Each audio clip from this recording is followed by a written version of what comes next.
আসসালামু আলাইকুম। আমার মেয়েটার ব্রেন টিউমার হয়ে গেছে। সে মেয়েটা আমার অস্থির থাকতে পারছে না। আমার টাকা নাই, মেয়েটার শরীর জ্বলতেছে, মাথা ব্যথা করতেছে, 1 মিনিটের জন্য ঠায় থাকতে পারছে না। আপনারা যদি সবাই আগায় আসেন তাহলে আমার মেয়েটা হয়তো ভালো হবে। আর যদি আপনারা না আঁকা আসেন তাহলে হয়তো আমার মেয়েকে বাঁচাতে যাবে না।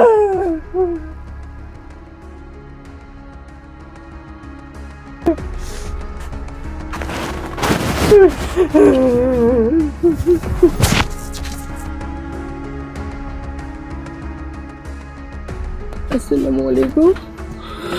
আপনারা তো সবাই জানেন আমার ব্রেন টিউমার হয়ে গেছে। ডাক্তার বলেছে খুব শীঘ্র এটা অপারেশন করতে হবে, হলে বাঁচানো সম্ভব হবে না। আপনারা যদি দয়া করে কেউ সাহায্য করেন তাহলে হয়তো আমার জীবন টিকানো সম্ভব হবে, নাহলে হবে না। আপনাদের কাছে অনুরোধ রইল, আপনারা যা যেখান থেকে পারেন সাহায্য সহযোগিতা করে এগিয়ে আসুন।